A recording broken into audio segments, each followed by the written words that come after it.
আমরা বন্ধু শত্রু চিন্তা করে পারলাম না, সমাজের জন্য আমরা এই দুরবস্থার মধ্যে দিয়ে চলছি। এটা এখন অনেক বাকি আছে, এসআইআর নিয়ে এখন অনেক বাকি আছে।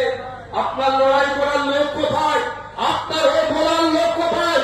আগামী 5 বছর আপনার উপরে যেভাবে বিগত দিনে শোষণ হয়েছে তার থেকে অনেক বেশি শোষণ করবে এই কর্পোরেটদের হাতে। সরকারটা চলে যাচ্ছে, এই তোলাবাজির টাকা তোলাবাজি করছে, আর আপনাকে আমাকে এই কর্পোরেটরা শোষণ করতে চাইছে। তার বিরুদ্ধে বলার লোক তৈরি করতে হবে।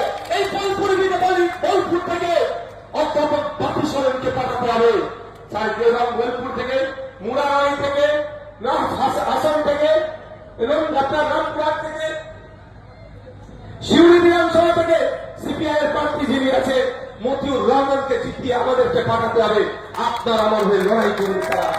তাদের কাছে রামন বিধানসভা ক্ষেত্রে সিপিআই এর প্রার্থী আছে সামরিক প্রধান মহাশয়কে আপনাকে আমাকে জিতিয়ে পাঠাতে হবে। আর সামরিক প্রধান মহাশয় বিধানসভার মধ্যে থাকলে এই মমতা আমাদের সাহস হবে না। রাত 8টার পরে মহিলারা কর্মক্ষেত্রে যাবেন না।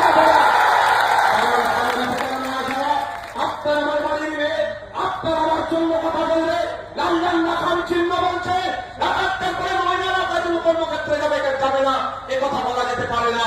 8টা হোক, 10টা হোক, 12টা হোক, 1টা হোক, 2টা হোক, 3টা হোক, 4টে হোক, মহিলারা তাদের স্বাধীনতায় তার কর্মক্ষেত্রে যখন যাবে নির্বিঘ্নে বাড়ি থেকে বার হবে, নির্বিঘ্নে বাড়ির মধ্যে আসবে, টোটাল তাদের নিরাপত্তা দেওয়ার দায়িত্ব এই সামরিক প্রধানদের কাছে তুলে নেবে, নওশাদ সিদ্দিকীরা তুলে নেবে, এই অধ্যাপক বাপি সরেনরা তুলে নেবে। যদি আপনারা আমাদেরকে সুযোগ দেন, আপনাদেরকে একটু ভাবতে হবে।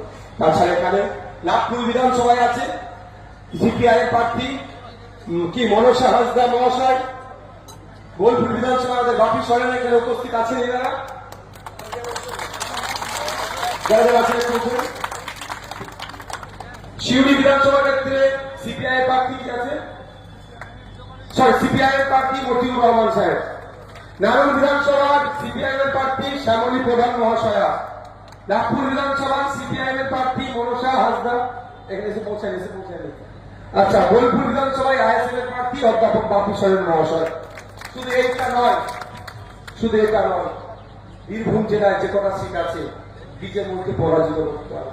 বিজেমুলকে যদি পরাজিত না করতে পারে আপনার আবার আগামী 5 বছর কিন্তু ধ্বংসের দিকে আমরা ধাবিত হবে।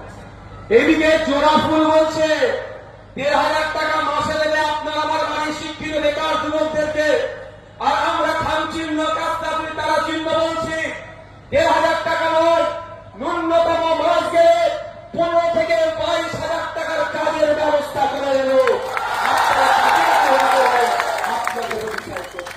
কারণ আমরা হারামের টাকা নয়, লুটার টাকা নয়, বাড়ি বিক্রির টাকা নয়, বাড়ি চুরির টাকা নয়, কয়লা চুরির টাকা নয়, গরু পাচারের টাকা নয়, চাকরি বিক্রির টাকা নয়, রেশন চুরির টাকা আমাদের নয়, আমাদের নিহতের টাকা, লোকের কাছে হাত পেতে টাকা। সুতরাং আমরা 500 টাকা বিরিয়ানির প্যাকেট শাড়ি জামা দিয়ে ভোট চাইতে পারবো না। আমরা যদি ভোট আপনাকে যারা প্রস্তাব রাখতে পারি, প্রস্তাবকে যদি গ্রহণ করে যদি আমাদেরকে জেতান আমরা কি করতে পারি আপনারা বলুন।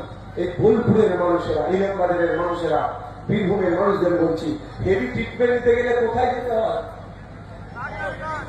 হ্যাঁ, এই বীরভূম জেলাতে যেতে হয়। বীরভূম জেলা থেকে পরিষেবা পান, সরকারি পরিষেবা, না কলকাতার দিকে ছুটে যেতে হয়? এটা আমাদের বলুন, কলকাতায় যেতে হয়।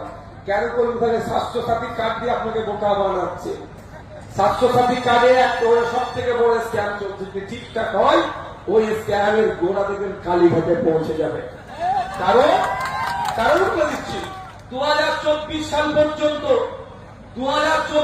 পর্যন্ত স্বাস্থ্যসাথী কার্ডের মাধ্যমে 10,000 কোটি টাকার নাকি পরিষেবা প্রদান করেছে। ওই 10,000 কোটি টাকা যদি পশ্চিমবাংলা সরকার সঠিক কাজে ব্যবহার করত, 10টা এইমস তৈরি হতো, 10টা পিজি তৈরি হতো, 10টা এনআরএস এর মধ্যে স্টার হসপিটাল তৈরি হতো। তাই আমরা খামচিলে বামপন্থীরা বলছি, বীরভূমের মানুষদের বলছি, আপনারা যদি চান আগামী দিনে হেভি ট্রিটমেন্ট নেওয়ার জন্য জেলার মানুষ জেলাতেই ট্রিটমেন্ট নিক, কলকাতার সরকারি স্টার হসপিটাল যাওয়ার প্রয়োজন নাই, কলকাতায় পিজি তুলে নিয়ে এসে এই বীরভূমে আমরা তৈরি করব। 1,000 কোটি টাকার খুব বেশি। একটা সরকার 5 বছর টাইম পায়, 5টা এইমসের মতো স্টার হসপিটাল 5টা জেলায় করে আপনাদের দেখাবো যদি সুযোগ দেন। এবার আপনারা কোনটা গ্রহণ করবেন সেটা